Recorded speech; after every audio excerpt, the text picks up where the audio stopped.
পেঁয়াজ রসুন ছাড়া একদম ভিন্ন স্বাদের সম্পূর্ণ নিরামিষ একটি রেসিপি আজ আমি আপনাদের সাথে শেয়ার করব। এটি বানানো যেরকম সহজ, দেখতেও অপূর্ব এবং খেতে তো অনবদ্য।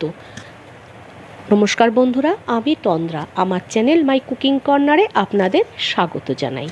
আসুন তাহলে দেখে নিই আমি এটা কিভাবে তৈরি করেছি। প্রথমেই কিছুটা মুগ ডাল, আমি এখানে 1/4 কাপ মুগ ডাল 3 থেকে 4 ঘন্টা ভিজিয়ে রেখেছিলাম। খুব সুন্দর ভিজে গেছে। এবার আমি এটাকে অল্প জল দিয়ে একটা গাঢ় পেস্ট তৈরি করে নেব। আর এখানে কয়েকটি কাজু বাদাম এবং কিশমিশ, প্রায় 10টা কাজু বাদাম এবং 10-12টা কিশমিশ ভিজিয়ে রেখেছিলাম খানিকক্ষণ আগে, সেটাকে মিক্সির জারে নিয়ে নিলাম। নিয়ে নিচ্ছি কাঁচা পাকা কাঁচা লঙ্কা। ঝালটা যে যার ইচ্ছে মতো দেবেন। আমি এখানে 4টি কাঁচা লঙ্কা দিয়েছি। 1 ইঞ্চি আদা ছোট ছোট কেটে দিয়েছি। 1 চামচ উঁচু উঁচু ধনে গুঁড়ো, 1 চামচ উঁচু উঁচু জিরে গুঁড়ো, 3টে শুকনো লঙ্কা দিয়েছি, এটা স্কিপ করা যেতেই পারে। দিয়ে দিচ্ছি 3 টেবিল চামচ মতো টক দই। দইটা একটু ফ্রেশ হতে হবে। এটার আমি একটা পেস্ট তৈরি করে নেব। এই যে এটা মুগ ডালের পেস্ট আমার তৈরি করা হয়ে গেছে। আমি অল্প অল্প জল দিয়ে পেস্টটা তৈরি করেছি। এর মধ্যে এবার আরও জল আমি অ্যাড করব। মিক্সির জারটা ধুয়ে অল্প একটু জল দিয়ে দিলাম। দেখে নিলাম গাঢ়ত্বটা কতটা আছে, কিন্তু এখনও একটু জলের দরকার, তাই আর একটু জল দিয়ে দিলাম। প্রায় 1/2 কাপ জল আমি এখানে অ্যাড করেছি। দিয়ে দিচ্ছি অল্প একটু নুন আর সামান্য পরিমাণে হিং, এই 2 চুটকি মতো, 2 পিঞ্চ মতো।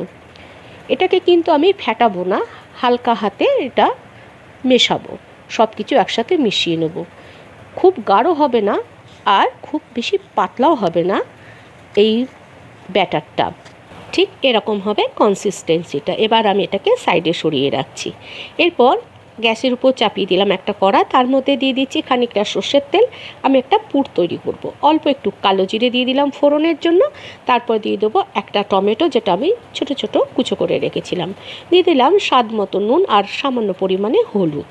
তারপর একটু নেড়েচেড়ে এর মধ্যে দিয়ে দেবো 1/2 টিস্পুন থেকেও কম ধনের গুঁড়ো আর 1/2 টিস্পুন থেকেও কম একই পরিমাণে জিরের গুঁড়ো, আর দিয়ে দিচ্ছি 3-4টে কাঁচা লঙ্কা কুচি। তারপর একটু নেড়ে চেড়ে দিলাম। মশলাটা যাতে পুড়ে না যায় তার জন্য এর মধ্যে খুব সামান্য পরিমাণ জল অ্যাড করে দিচ্ছি। তারপর একটু নেড়ে চেড়ে ভেজে নেব যতক্ষণ না টমেটোটা গলে যায়। একটুখানি নেড়ে চেড়ে ভেজে নিতে হবে। ভাজা হয়ে গেছে। এরপর এর মধ্যে দিয়ে দেবো আগে থেকে সেদ্ধ করে রাখা আলু। 3টে আলু আমি আগে থেকে সেদ্ধ করে রেখেছি, সেটাই হাত দিয়ে ভেঙে দিয়ে দিচ্ছি। কেউ চাইলে এটাকে গ্রেট করেও দিতে পারেন। এভাবে 3টে আলু দিয়ে দিলাম। তারপরে ভালো করে নেড়েচেড়ে এটাকে মিশিয়ে দেবো। বড় বড় চাংসগুলো একটু খুন্তির সাহায্যে ভেঙে নিচ্ছি। মশলার সাথে এটাকে আলুটাকে ভালো করে নেড়েচেড়ে মিশিয়ে দেবো। বন্ধুরা, আমার ভিডিওটি আপনাদের ভালো লাগলে এবং আপনি যদি হন আমার চ্যানেলের নতুন ভিউয়ার, তাহলে চ্যানেলটা সাবস্ক্রাইব করে পাশে থাকা বেল বাটনটি একটু প্রেস করে দেবেন নোটিফিকেশনের জন্য। এবার আমি এর মধ্যে দিয়ে দিচ্ছি পনির। এখানে 100 গ্রাম মতো পনির আছে, সেটাকে গ্রেট করে দিচ্ছি। কেউ চাইলে হাত দিয়ে ভেঙে ছোট ছোট টুকরো করেও দিতে পারেন। পুর বিভিন্নভাবে তৈরি করা যায়। শুধুমাত্র ভেজিটেবলস দিয়েও পুর তৈরি করা যায়, আবার সয়াবিনের পুরও এখানে তৈরি করে নিতে পারেন। এভাবে 100 গ্রাম পনির আমি গ্রেট করে দিয়ে দিলাম। শুধুমাত্র পনির দিয়েও পুরটা তৈরি করে নেওয়া যাবে। এবার পনিরটাকে ভালো করে নেড়েচেড়ে আলুর সাথে মিশিয়ে দেবো। এখানে ফ্লেমটাকে আমি মিডিয়াম টু লোতেই রেখেছি। পনিরটা মোটামুটি মেশানো হয়ে গেছে। এবার উপর থেকে দিয়ে দেবো খানিকটা ধনে পাতা কুচি, আর একটু ভালো করে নেড়েচেড়ে এই ধনে পাতাগুলোকেও মিশিয়ে দিচ্ছি। তারপরে এর মধ্যে দিয়ে দেবো লেবু। আমি পাতি লেবু নিয়েছি, সেটাই এর মধ্যে স্কুইজ করে দেবো। কেউ চাইলে এখানে আমচুর পাউডার ব্যবহার করতে পারেন। ধনে পাতাটা ভালো করে মিশিয়ে দিলাম। এরপর লেবু দিচ্ছি 1 টিস্পুন মতো, এখানে লেবুর রস দিয়েছি। 1/2 লেবু স্কুইজ করে দিচ্ছি। গ্যাসের ফ্লেমটা কিন্তু এই সময় আমি একদম অফ করে দিয়েছিলাম। লেবুটাকে ভালো করে মিশিয়ে দিয়ে তারপর এটাকে ঠান্ডা হতে দেবো। কেউ চাইলে অল্প একটু চিনি ব্যবহার করতেই পারেন, আমি আর চিনি দিইনি। পুরটা সম্পূর্ণ তৈরি। এবার একটা ননস্টিক প্যান গ্যাসে চাপিয়ে দিয়েছি। প্যানটা গরম হলে সামান্য পরিমাণে তেল এর উপরে ব্রাশ করে দেবো। তেল কিন্তু খুবই অল্প লাগবে। এই যে মুগ ডালের ব্যাটারটা, এটাকে একটু নেড়ে নেব, কারণ মুগ ডাল নিচে বসে যেতে পারে, তাই নেড়ে নিয়ে অল্প একটু ব্যাটার, 1 হাতা মতো ব্যাটার এর উপরে দিয়ে এরমভাবে ছড়িয়ে দেব। গ্যাসের ফ্লেমটাকে কিন্তু এই সময় একদম লোতে রাখতে হবে।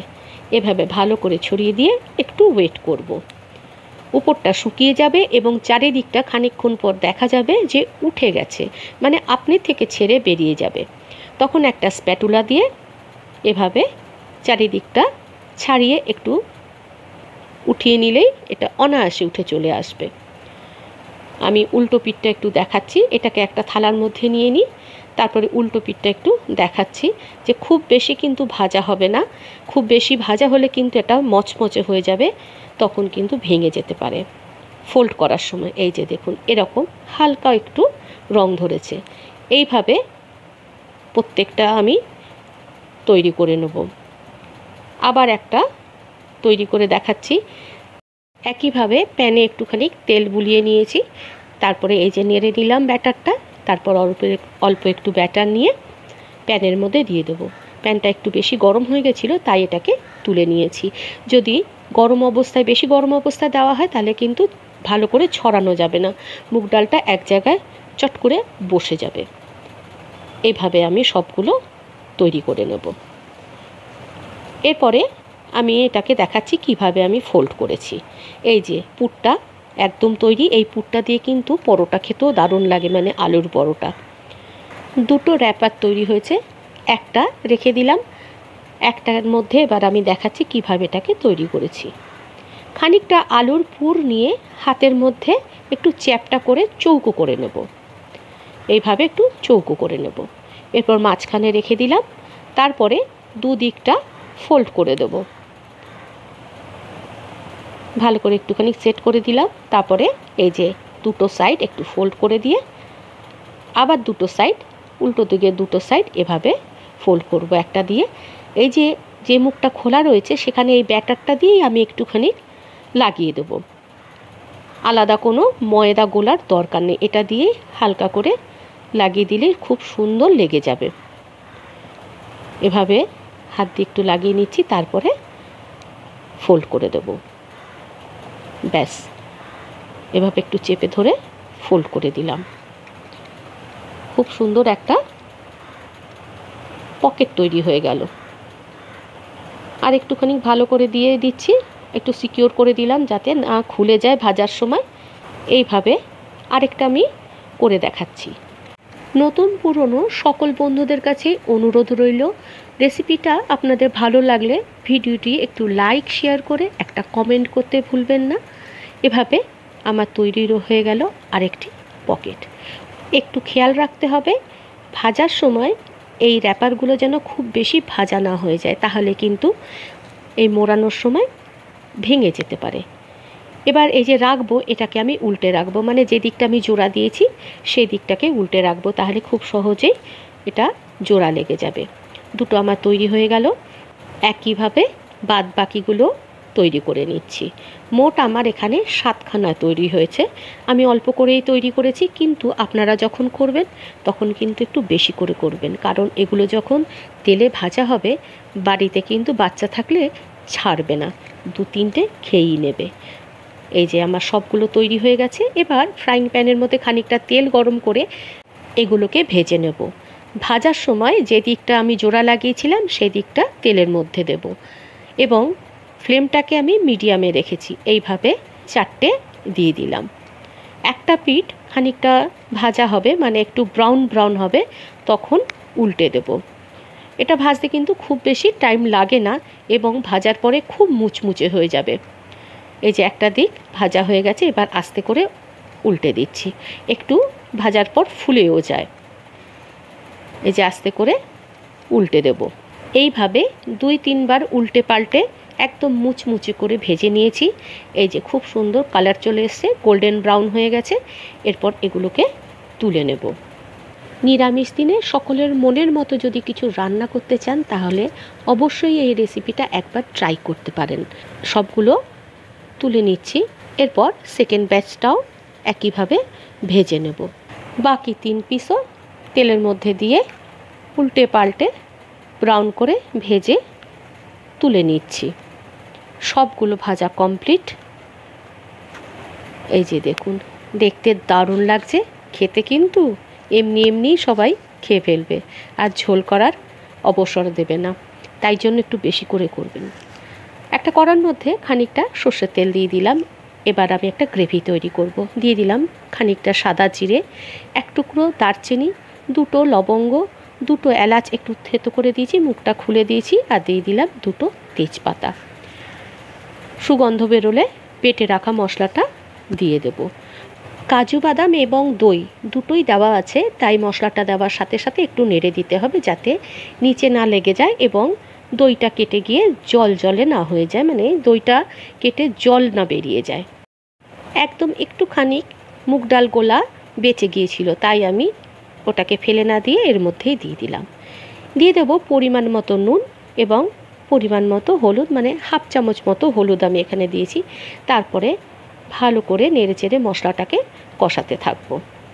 মিনিট 2 একটুখানি ভালো করে কষিয়ে নিয়ে দিয়ে দিচ্ছি কাশ্মীরি লঙ্কার গুঁড়ো। এটা অপশনাল, এটা দিলে রঙটা ভালো হয়। তারপরে আবার একটু নেড়েচেড়ে কষিয়ে নিচ্ছি। এই সময় একটু গ্যাসের ফ্লেমটাকে মিডিয়ামে রাখতে হবে। একটা টমেটো ছোট ছোট কুচু করে রেখেছিলাম, সেইটা দিয়ে দিলাম। মশলাটা ভালো করে এবার ভাজতে হবে যতক্ষণ না তেল ছেড়ে বেরিয়ে আসে। এই যে তেল ছেড়ে বেরিয়ে এসছে, এরপরে পরিমাণ মতো জল দিয়ে দেব। আমি এখানে আর চিনি ব্যবহার করিনি, যেহেতু কিশমিশ দিয়েছিলাম তাই চিনি দিইনি। কেউ চাইলে একটু চিনি দিয়ে দিতে পারেন। ভালো করে মশলাটাকে মিশিয়ে দিচ্ছি জলের সাথে। তারপরে খানিকক্ষণ ফুটতে দেবো একটা চাপা দিয়ে। এইবার আমি দেখাচ্ছি যে এই মুগ ডালের পকেটগুলো কতটা ক্রিস্পি হয়েছে।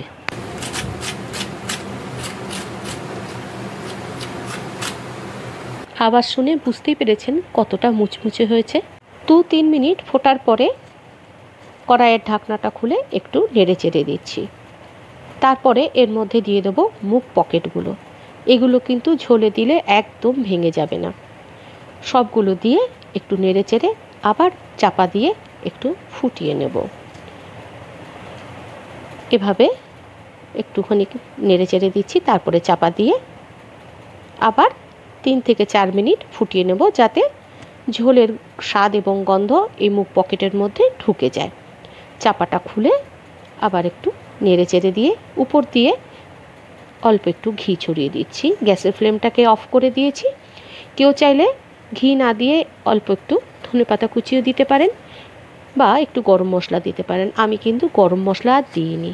একটু চাপা দিয়ে স্ট্যান্ডিং টাইম দিয়ে গরম ভাতের সাথে পরিবেশন করে দিয়েছি গরম গরম মুগ পকেট।